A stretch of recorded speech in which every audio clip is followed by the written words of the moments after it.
By the early 8th century, the Maya had built something the world could barely believe. Cities of such scale that when European explorers first hacked through the jungle and found them, they refused to accept that the ancestors of the people living all around them had raised these stones. They invented lost tribes of Israel. They reached for Phoenicians, for Atlanteans, for anyone but the Maya themselves. Then, within roughly a century and a half, the great classic cities of the southern lowlands fell silent. Not conquered. The Spanish would not arrive for another 600 years. The civilization simply stopped. For generations, the story was that the Maya vanished, dissolving into the forest without explanation. But lake mud, measured to the isotope, and ancient DNA pulled from bones beneath a temple, have rewritten that story entirely. And the truth is stranger and far more human than any vanishing. To understand how something falls, you first have to understand what it was, and what the Maya had built by the 8th century was not a scattering of villages that happened to raise a few temples. It was a civilization operating at the highest level the ancient Americas ever produced. Dozens of independent city-states, each with its own dynasty, its own monuments, its own rivalries, spread across the forests of what is now Mexico, Guatemala, Belize, and Honduras. They tracked the movements of Venus with an accuracy that would not be matched in Europe for centuries. They developed a complete writing system, the only fully developed script native to the ancient Americas, capable of recording anything a scribe could speak. And they built a calendar, the long count, that measured time in cycles reaching back millions of years. But the achievement that matters most for this story is the one that is easiest to overlook. The Maya were masters of a landscape that should never have supported them. The Yucatan is a difficult place to be a farmer. The ground is porous limestone, a vast shelf of karst that swallows rainwater almost the instant it falls. Across huge stretches of the lowlands, there are no rivers, no streams, no reliable surface water at all. The soils are thin, easily exhausted, easily washed away. This is not fertile country waiting to be settled. This is country that fights back. And the Maya did not merely survive it. They engineered their way through it. They carved reservoirs out of bedrock and lined them to hold the rains. They dug cisterns beneath their plazas, shaped entire cities to funnel water towards storage, built canals and terraces, and raised fields to squeeze productivity out of ground that offered very little. In a land defined by the absence of water, they became some of the most sophisticated water managers of the entire ancient world. They planned for drought. They expected it. They built their whole civilization around the assumption that the rains could not be trusted, and they succeeded so completely that their population climbed into the millions, which is precisely what makes their collapse so difficult to explain. This was not a fragile society stumbling into a crisis it had never imagined. This was a civilization that had spent 1,000 years preparing for exactly the kind of hardship that eventually overwhelmed it. Holding all of it together was an idea. And here the evidence has to be read carefully, as documented worldview rather than literal truth, because the Maya political system rested on a religious claim. At the center of each city stood the Kuhul Ajah, the Holy Lord. In the belief system recorded on their monuments, this ruler was not simply a king in the way we might understand the word. He was the pivot between the human world and the world of the gods and ancestors, the figure responsible for keeping the cosmos in balance. He performed the rituals. He shed his own blood in ceremony. He carried, in the worldview his people held, a single overwhelming responsibility above all others. He was supposed to bring the rain. This is the detail to hold on to, because it will decide everything that follows. The authority of the Holy Lord was not abstract. It was transactional in the eyes of those who followed him. His power flowed from his ability to maintain the favor of the gods, and the most visible sign of that favor in a land that lived and died by water was the arrival of the rains at the right time and in the right amount. As long as the rains came, the system held. The ruler was proven. The order was intact. The stones of these cities were raised on that promise. Every temple, every carved stela, boasting of a king's divine connection, every plaza, built to gather the water from the sky, was an expression of a civilization that believed it had mastered its impossible environment. For centuries, that belief was justified. The Maya adapted, expanded, and endured through conditions that should have broken them long before. A civilization that resilient does not fall to a single blow. And the Maya did not. The first crack did not come from the sky. It came from the Maya themselves. Warfare was not new to them. The city-states had been fighting one another for as long as there had been city-states to fight. But for most of that history, Maya warfare followed a particular pattern. It was the business of elites, waged for captives, for prestige, for the ritual humiliation of a rival dynasty. Battles were fought between nobles and their retinues. A defeated king might be paraded and sacrificed, his city forced to acknowledge a new overlord, but the fields still got planted and the common people, for the most part, went on with their lives. War was a contest between crowns, not a catastrophe for everyone beneath them. By the 8th and 9th centuries, that had changed. The scale escalated, the frequency escalated, and the violence began to reach down into the daily existence of ordinary people in a way it never had before. The clearest expression of this was the long rivalry between the two greatest powers of the classic Maya world, Tikal and Calakmul. These were superpowers by the standards of their region, each anchoring a vast network of allied and subordinate cities, and the struggle between them dragged on across more than a century. It was less a war than a system of war, pulling smaller kingdoms into orbit, forcing them to choose sides, spreading the conflict across the entire lowland landscape. When the giants fought, everyone fought. And you can see what that did to the cities in the ground itself. The archaeology of this period tells a story that needs no interpretation. Temples and palaces that had stood as monuments to a city's glory were torn down, their cut stone hauled away and repurposed for something far more urgent. Defenses, cities that had stood open and unwalled for centuries, confident in their power, suddenly threw up fortifications. Palisades, ditches, ramparts of stone. At some sites, the defensive walls were so hastily raised that they cut straight through the heart of the city, slicing across plazas and past temples, thrown up wherever a line could be held. These were not the calculated defenses of a confident state. They were the desperate barriers of people who expected to be attacked. The signature of a society coming apart shows up everywhere you look. Construction projects were abandoned half-finished, pyramids left incomplete, their upper terraces never raised. In some cities, kings went into the ground without the elaborate burials their status demanded, or were not buried at all. The machinery of Maya royal life, the endless cycle of monument building and ceremony that proclaimed a dynasty's permanence, was grinding to a halt under the weight of constant threat. And then there was the movement of people. As the countryside became dangerous, populations did what populations always do in the face of violence. They fled toward whatever looked like safety. Refugees streamed out of the vulnerable rural settlements and into the great cities, seeking the protection of walls and numbers. Tikal offers the clearest picture of what that meant. For most of its history, the city had supported a population somewhere between 60 and 80,000 people, already an enormous concentration for the ancient world. During this period of crisis, some estimates suggest it may have swollen toward 200,000. Consider what that number actually demands.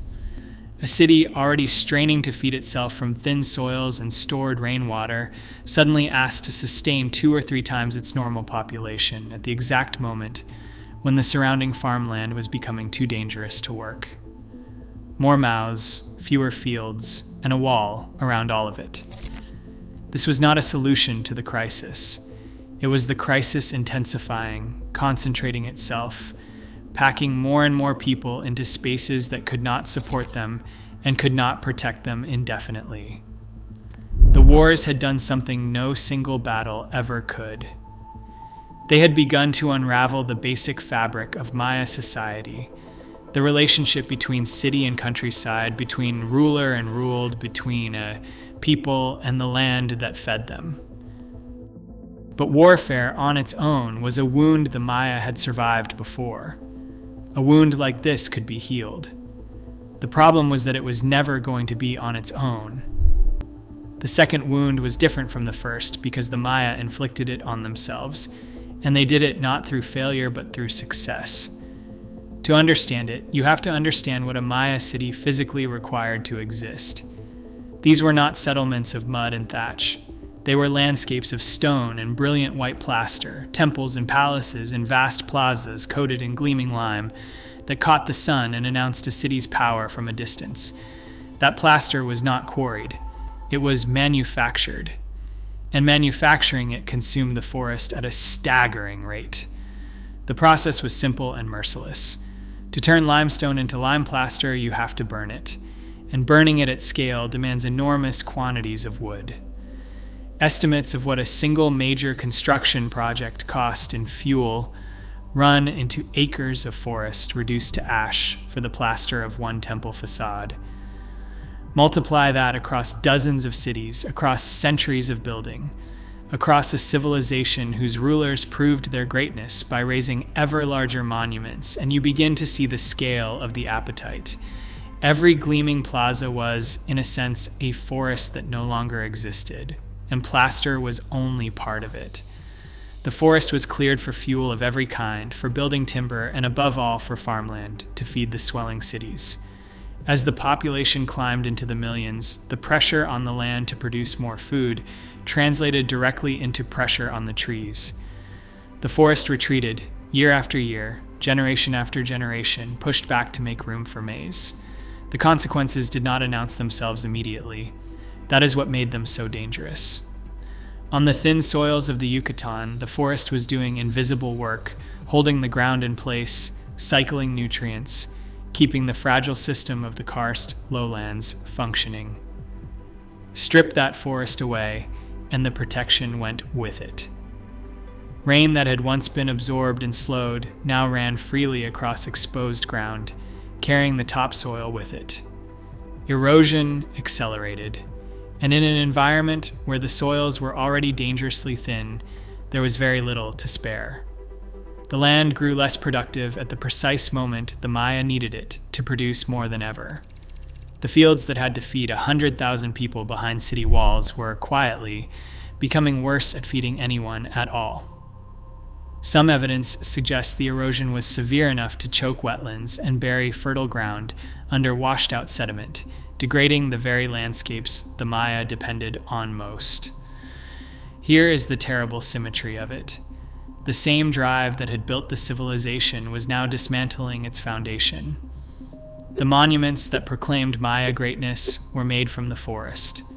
The cities that concentrated Maya power were fed by land the forest had once protected. The population that made those cities possible was the population devouring the resources that sustained it. Their success was not separate from their collapse. Their success was the mechanism of it. This is the pattern that runs through so many of these ancient failures, and it is worth sitting with, because it is not the story we usually tell ourselves about vanished civilizations. We tend to imagine them destroyed by something external, an invader, a disaster, a force from outside. But the Maya were being undermined from within by the ordinary, rational, everyday decisions of people trying to build good lives, feed their families, and honor their gods. No single farmer clearing a plot, no single king commissioning a temple did anything unreasonable. It was the accumulation across centuries and millions of people that turned a thriving landscape into an exhausted one. A weakened land, though, is not the same as a dead one. Soils can recover, forests can regrow, given time. Farming methods can adapt. Even eroded and overworked, the Maya lowlands were not yet beyond saving. A civilization this ingenious, this experienced at wringing survival from difficult ground, might still have found a way through, given the one thing every recovery requires: time and rain. The Maya were about to be denied both, because somewhere around the year 800, in the middle of all this mounting pressure, the sky over the Yucatan began to close. For a long time, drought was the suspect that could never be pinned down. Everyone sensed it belonged in the story, a civilization that lived and died by rainfall, collapsing in a land defined by the scarcity of water, all but demanded a climate explanation. But suspicion is not evidence. How dry was it, actually? Mild enough to endure, or severe enough to kill? For decades, no one could say. The available climate records were qualitative, indirect, a matter of interpretation rather than measurement. The drought was a plausible argument. It was not yet a proven fact. Then a team of researchers found a way to make the ground itself testify. The key was a lake called Chichancánab on the Yucatan Peninsula, and a mineral that forms within it. When the climate turns dry and the lake level falls, the water becomes concentrated and begins to deposit gypsum along the bottom, layer upon layer, a record laid down in the sediment. And locked inside that gypsum, bound into the very structure of the crystal, is water. Ancient water, sealed away at the moment the mineral formed, preserving a chemical snapshot of the conditions that produced it. That trapped water is where the story becomes measurable. Water is made of atoms that come in slightly different weights, lighter and heavier versions of the same elements. When a lake evaporates under drought, the lighter atoms escape first, drifting off as vapor, leaving the remaining water enriched in the heavier ones. The drier the conditions, the heavier the signature. Read the balance of those atoms in each layer of gypsum, and you can reconstruct, with real precision, how much rain was falling when that layer formed. This is the work of Nicholas Evans and his colleagues at the University of Cambridge and the University of Florida, published in the journal Science in 2018. And what their measurements produced was the number the mystery had been missing for a century. During the terminal classic period, the stretch from roughly 800 to 1,000 of the Common Era when the great cities were failing, annual rainfall did not simply depletion. It fell by somewhere between 41 and 54% on average. And at the peak of the dry conditions, rainfall dropped by as much as 70%.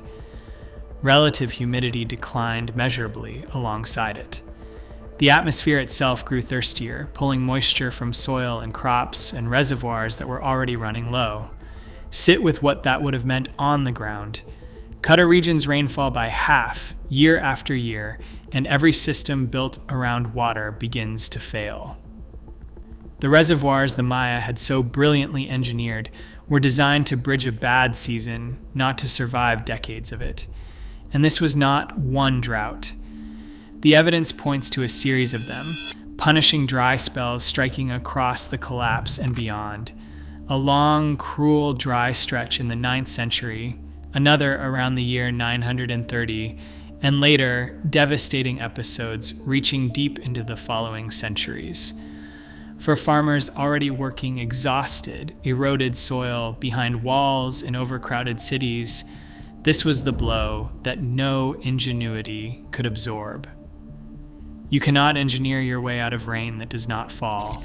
You cannot store water that never arrives. The Maya had prepared for drought the way a people prepares for a familiar enemy. What came instead was something closer to a siege by the sky, sustained far longer than any store of water or grain could outlast. Honesty requires one caution here, and it is a caution the researchers themselves respect. The drought was not uniform. Its severity varied from place to place across the Maya world, and some archaeologists rightly stress that climate alone cannot explain a collapse that unfolded differently in different regions. The rain did not fail everywhere at once, and cities did not fall in a single synchronized wave. But the measurement changed the debate permanently. Drought was no longer a guess. It was a quantity, written in the chemistry of the mud, as hard and specific as any inscription the Maya carved in stone. And yet the empty fields are only half of the picture, because a number can explain a failed harvest. It cannot, by itself, explain a failed throne. Here is the mistake almost everyone makes with the Maya. They reach for a single answer. It was the drought. It was the warfare. It was the deforestation. Pick one, name it the culprit, and the mystery is solved. But the more carefully the evidence is examined, the more clearly it refuses to cooperate with that instinct. Take any one of these forces in isolation, and the Maya could probably have survived it. They had survived war before, endless cycles of it, and rebuilt each time. They could have let exhausted land lie fallow and recover, developed new farming methods as they had done for 1,000 years. Even a severe drought, arriving to a healthy and unified society, might have been weathered by the greatest water managers of the ancient Americas. Each wound, on its own, was survivable. The catastrophe was that they did not arrive on their own. They arrived together, and they fed one another. War drove refugees into overcrowded cities exactly as the surrounding farmland was failing. Deforestation stripped the soil precisely as the rains that might have salvaged a harvest stopped coming. Drought sharpened the competition for shrinking resources, which intensified the warfare, which emptied more countryside, which crowded more desperate people behind walls that could not feed them. This is what a cascade looks like. Not a single blow, but a system failing in every direction at once, each crisis accelerating the next faster than any of them could be addressed. It is the same pattern that erased other great civilizations of the ancient world, the Bronze Age powers of the Mediterranean among them. Not one enemy at the gate, but the collapse of everything that had held the world together, all at the same time. And in the middle of that cascade lay a vulnerability the numbers cannot measure, because it was not made of water or soil. It was made of belief. Recall what the Holy Lord was, in the worldview recorded across every Maya monument. His authority did not rest on wealth or armies alone. It rested on a sacred claim. He was the figure who kept the cosmos in balance, who maintained the favor of the gods, and above all, in the eyes of his people, who was responsible for bringing the rain. That was the promise on which divine kingship stood. That was the contract. Now imagine that promise meeting a drought that cut rainfall by half for decades. The king performs the rituals, and the rain does not come. He sheds his blood in ceremony, and the sky stays empty. He is the living guarantee that the gods are satisfied, and the fields turn to dust anyway, season after season, until the failure can no longer be explained away. In the worldview the Maya themselves held, there was a devastating logic to what followed. If the rains had stopped, then the Holy Lord had failed in his most sacred duty.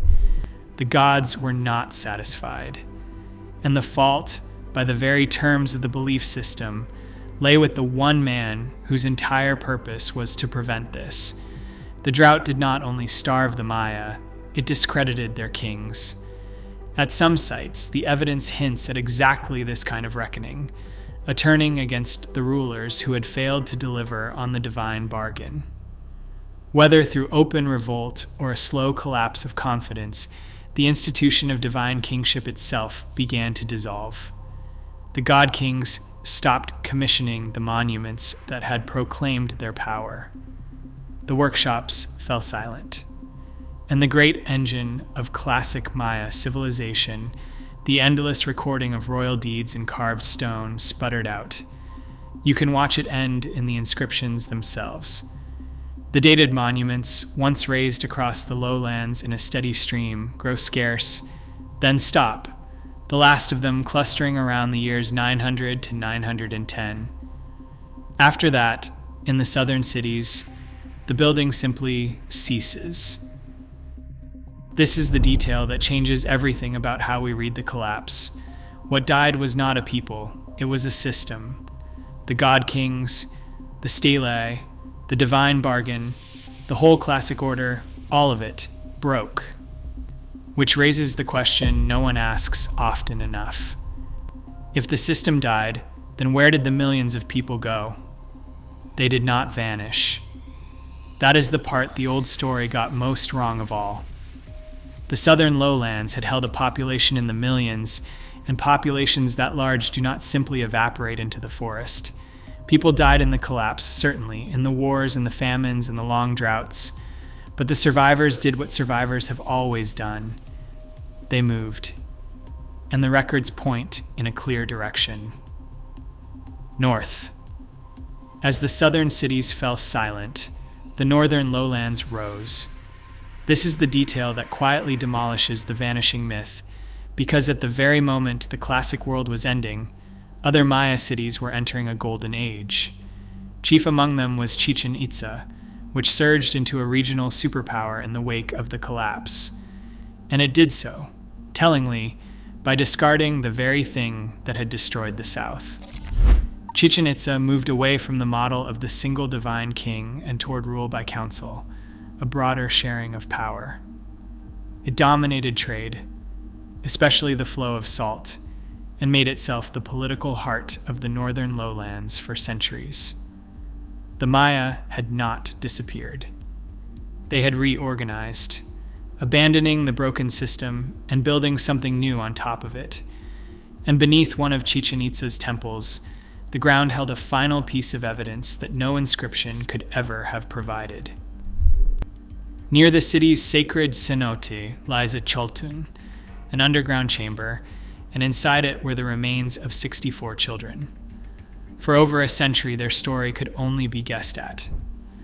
Then, in a study published in the journal Nature in 2024, a team led by Rodrigo Barquera, Christina Warrener, and Johannes Kraus applied ancient DNA to Chichen Itza for the first time, and the guesses gave way to something far more precise.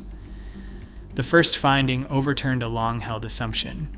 Popular belief had imagined the sacrifice as young women.